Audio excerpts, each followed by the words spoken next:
말씀 보시겠습니다. 오늘은 사무엘하 24장 다윗의 인구조사입니다. 여호와께서 다시 이스라엘을 향하여 진노하사 그들을 치시려고 다윗을 격동시키사 가서 이스라엘과 유다의 인구를 조사하라 하신지라. 여기서 하나님께서 이스라엘을 향하여 진노하셨다라고 말씀하시는데, 이 성경에 보면 하나님의 진노가 왜 있느냐, 이 하나님의 진노는 예레미야에서 보니까 사랑에서 나온 겁니다. 질투하는 사랑입니다. 하나님께서 이스라엘 백성들을 구원하시고 그들에게 온 정성을 쏟아서 택한 백성, 너희를 지으신 이는 너희 남편이니라 하고 구원의 백성을 사랑의 백성으로 삼아 주셨습니다. 그런데 그 사랑을, 그 백성들이 언약을 지키지 않을 때 그 사랑이, 인자한 사랑이 변하여 진노로 바뀌게 됩니다. 여기서 왜 무슨 죄목으로 진노하셨는지는 기록이 되어 있지 않지만은 저는 문맥으로 봤을 때는 압살롬의 반란, 세바의 반란, 이스라엘 백성들이 하나님과 약속을 지키지 않은 겁니다. 언약을 지키지 않은 겁니다. 그래서 하나님께서 그들을 진노하사 치시려고 했다. 이 치셨다는 것은 징계입니다. 버림이 아니고 책망입니다. 그들을 아프게 해서 깨닫게 하시려는 겁니다. 근데 그 방법이 참 특이하게도 다윗을 격동시켜 인구조사를 하게 합니다. 여기서 보면은 인구조사가 왜 죄가 되느냐. 인구조사라고 하는 것은 하나님을 의지하지 않고 많은 군사를 의지하는 것을 말합니다. 그래서 여기서 보면은 9절에 보면은 그 요압이 인구를 조사하고 온 수를 보니까 이스라엘의 80만, 유다의 50만. 근데 그 표현이 칼을 빼는 담대한 자, 이렇게 표현하고 있습니다. 즉 많은 군인들의 수를 조사한 겁니다. 왜 군인들의 수를 조사하는 것이 이렇게 문제가 되느냐.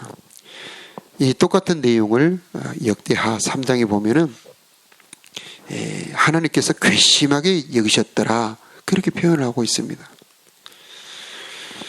그동안의 전쟁을 이기게 하신 것이 누구인데 지금 군대의 수를 조사하고 있는 겁니다. 다윗이 400명을 거느리고 전쟁했을 때도 한 번도 진 적이 없었습니다. 사무엘하 7장에 8장에 나온 것처럼 다윗이 어디로 가든지 여호와께서 이기게 하셨더라. 하나님께서 이기게 하셨는데 지금 군대의 수를 조사하고 있는 겁니다. 그때 하나님은 서운한 거죠. 괘씸한 겁니다. 이 서운하고 괘씸한 것은 하나님이 의지가 되셨고 하나님이 힘이 되어주셨는데 지금 군인의 수를 의지하면서 하나님을 의지하는 마음이 사라진 겁니다. 그것은 하나님의 사랑에서 기인한 거죠.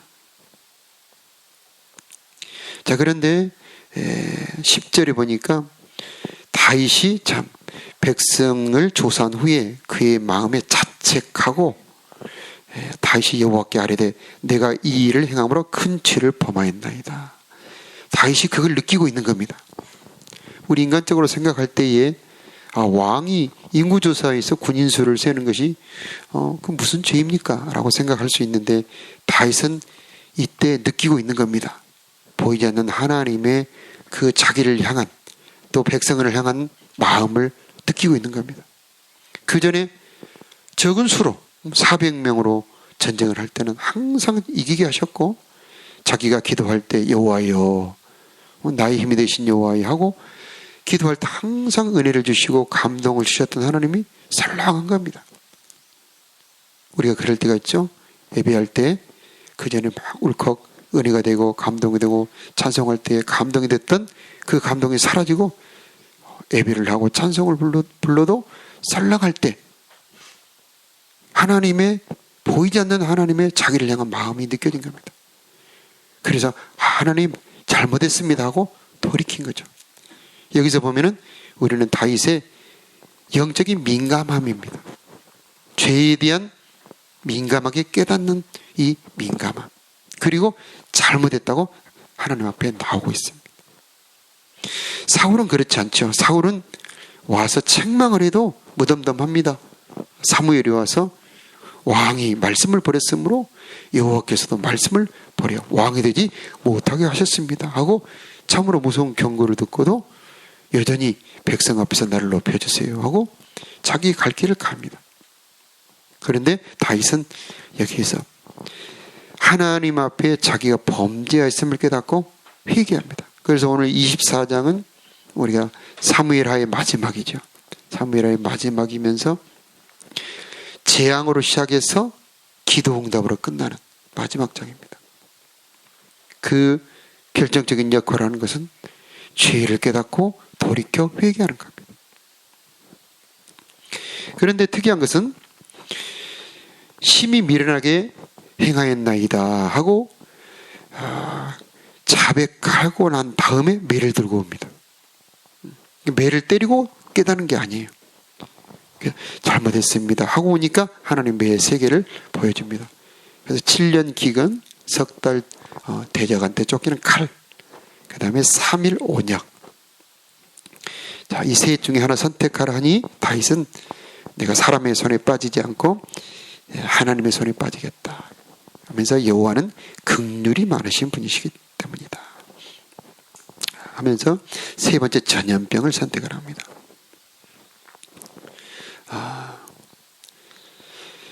하나님께서 그 다윗의 선택대로 15절에 전염병으로 칩니다. 근데 단에서부터 부엘 새벽까지 죽은 자가 7만 명이다 그럽니다. 이번 코로나로 우리나라의 사망자는 2,000명이 되지 않습니다. 1,900 몇십 명이 불과합니다. 그런데 인구 50만 80만에서 남자 인구 군인의 인구 130만에서 7만이 죽은 겁니다. 참 많이 죽은 거죠. 자, 그런데 특이한 것은 여기서 이번에는 하나님이 뉘우치십니다. 16절에 처음에는 다윗이 뉘우쳤다가 이번에는 하나님이 뉘우쳤다. 굉장히 성경에 보기 힘든 구절입니다. 하나님께서 뉘우쳤다는 것은 하나님께서 이 징계의 매를 때리시는데 그 마음. 그래서 하나님께서 백성들이 잘못했을 때 진노하시지만 그 진노 속에는 하나님의 긍휼이 들어있는 겁니다. 그래서 진노 중이라도 긍휼을 잃지 않는 분이 바로 우리 하나님이십니다. 그래서 그 기도를 합니다. 하나님, 내게 혹시 징계의 매가 있다 할지라도 긍휼을 거두지 말아 주시옵소서. 그런 기도를 해야 되는 겁니다. 그래서 하나님께서 16절에 천사가 예루살렘을 향하여 그 손을 들어 멸하라 하더니 이번에는 이제 수도, 다윗이 살고 있는 예루살렘 수도에 와서 이렇게 역대하에 보면 칼이라는 표현을 씁니다. 칼을 들어서 휘두르려고 합니다. 사람들이 보기에는 전염병으로 팍팍 쓰러지지만은 이 영의 세계를 볼 수 있는 그런 눈을 열고 보면 천사가 이렇게 칼을 확 휘두르는 겁니다. 그러면 그때마다 이렇게 수많은 사람들이 전염병으로 팍팍 쓰러지는 거죠. 이렇게 칠려하다가 하나님께서 뉘우칩니다. 그때 족하다, 천사에게 야 족하다, 이제 내 손을 거두라 하시니 그때 여호와의 사자가 천사가 딱 어디에 서 있냐면은 아리우나의 타작마당, 굉장히 중요한 장소입니다. 이 장소는 우리 창세기에 나온 것처럼 아브라함이 이삭을 모리아 산에서 번제로 드렸죠. 바로 그 장소입니다. 아브라함이 자기 아들 이삭을 번제로 드린 장소. 그리고 그 장소는 곧 다음 왕이 된 솔로몬 때의 성전 건축 장소가 됩니다. 아리우나의 타작마당이라고 하는 것은 아브라함이 이삭을 바쳤던 장소, 예수 그리스도의 대속의 그 모형의 장소입니다. 십자가의 대속이 있는 장소. 그 대속의 장소에 딱 천사가 섰을 때 하나님께서 멈춰라 라고 천사에게 명령을 한 겁니다. 자, 17절에 다시 한번 다윗이 하나님 앞에 아뢰입니다. 하나님, 내가 범죄하였고 내가 악을 행하였거니와 이 양무리는 무엇을 행하였나이까? 청하건대 주의 손으로 나와 내 아버지 집을 치소서. 참 여기에 십자가 대속의 복음이 들어있습니다.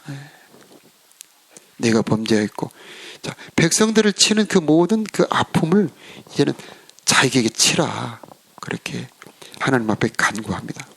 그때에 이제 18절에 하나님께서 갓 선지자를 통해서 방법을 알려주죠. 재앙을 피하는 방법. 이 아리우나의 타작마당에서 여호와를 위하여 제단을 쌓아라.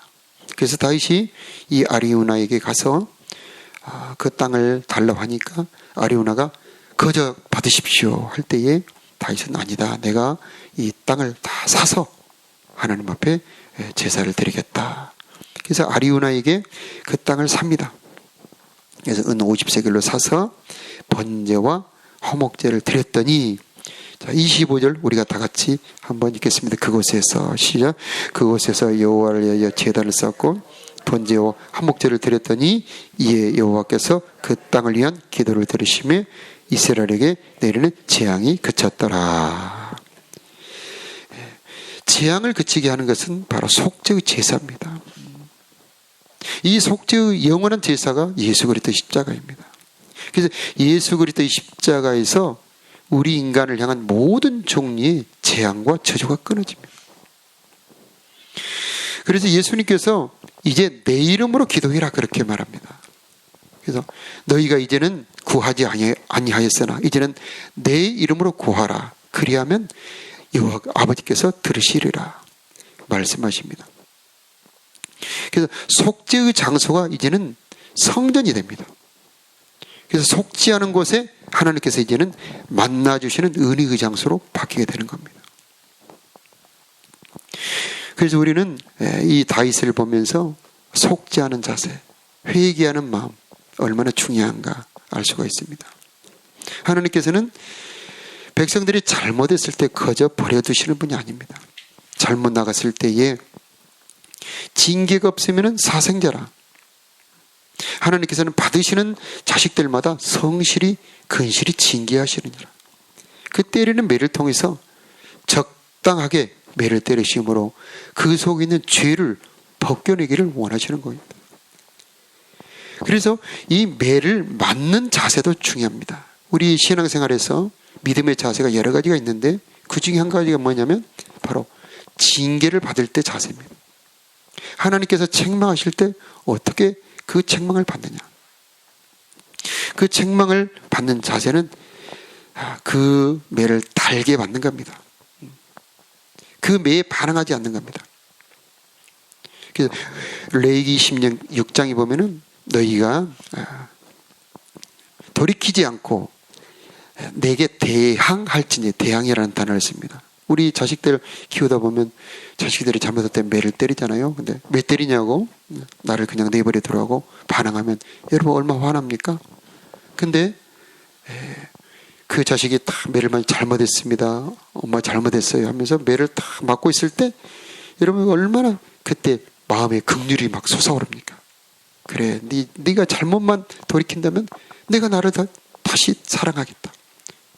그래서 이 진노가 변하여 긍휼과 자비로 바뀌는 것, 그게 바로 예수 그리스도의 십자가의 은혜인데 이게 다윗 속에서 그것이 보이는 겁니다. 솔로몬 사건도 그렇습니다. 불륜의 자식이잖아요. 그래서 첫 번째 자식은 죽습니다. 그런데 그 첫 번째 자식이 죽는 그 아픔을 통해서 다윗은 정말 침상을 적심히 회개합니다. 잘못했습니다, 하나님 용서해 주세요. 간절히 회개했을 때 하나님께서는 그 솔로몬과 이 밧세바 사이에 난 그 솔로몬을 긍휼히 여기십니다. 사랑하사라는 단어를 씁니다. 그래서 여디디아라고 하는 이름을 보내주십니다. 하나님께서, 여호와께서 사랑하셨더라. 하나님은 죄를 회개할 때 그 진노가 변하여 사랑으로 바뀌게 됩니다. 이번 사건도 마찬가지입니다. 이스라엘 백성들이 잘못했을 때 진노하셨지만은 그 진노에 다시 회개할 때 하나님께서는 그 진노를 거두시고 사랑으로 바꾸십니다. 그래서 그 다음에 이제는 성전을 통해서 하나님께서 솔로몬을 통해서 성전을 짓게 하시고 그 성전에 내가 내 마음과 눈을 항상 이 성전에 두겠다. 그래서 이 성전에서 내가 기도를 듣겠다. 그래서 오늘 마지막 절에 보면은 그 땅을 위한 기도를 드리심이 이스라엘에게 내리는 재앙이 그쳤더라. 자, 우리가 하나님께서 혹시 징계하실 때에 그 매를 달게 받고 회개하는 그런 자세가 필요한 것입니다. 다윗처럼 민감하게 죄를 느끼고 돌이켜 회개하는 자, 하나님께서는 다시 권고하시고 재앙에서 돌이키실 뿐만 아니라 또다시 사랑으로 우리들에게 다가오시는 긍휼이 많으신 하나님이신 것입니다. 그래서 우리가 오늘 기도할 때 하나님, 내가 혹시 죄를 범하였을 때 민감하게 깨닫게 하시고 돌이켜 회개하는 내가 되게 하여 주옵소서. 하나님, 그래서 내가 하나님과 기도로 교제가 끊어지지 않는 내가 되게 하여 주시옵소서 하는 그런 기도하는 오늘 하루가 되시길 바랍니다. 우리 다 같이 기도하겠습니다.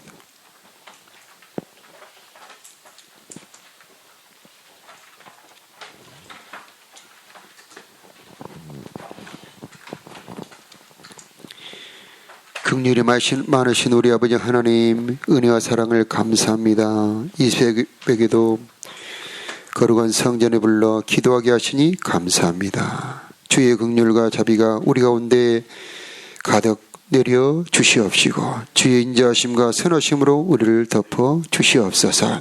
하나님 아버지, 오늘 다윗의 인구조사를 통하여 우리들에게 깨닫게 하신 회개의 마음, 언제나 죄를 민감하게 깨닫고 돌이켜 회개하는 우리의 삶이 되게 하여 주시옵소서. 혹시 죄를 범하였다 할지라도 하나님, 그 죄를 버리지 않고 고집하는 우리들이 되지 않게 하여 주시옵시고 주님 앞에 아버지, 잘못했습니다, 내가 범죄하였나이다 아버지 고백하는 우리가 되게 하여 주시옵소서. 하나님, 주의 인자와 긍휼이 크심으로 돌이키는 자들에게 아버지 하나님 권고하시고 붙드시는 주님의 긍휼을 의지하는 우리들이 되게 하여 주시옵소서. 하나님 아버지, 진노에서 시작했지만 아버지 기도응답으로 끝났던 오늘 말씀을 봅니다.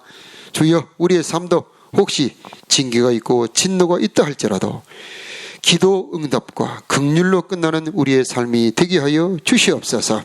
아버지 하나님, 예수 그리스도의 십자가를 의지합니다.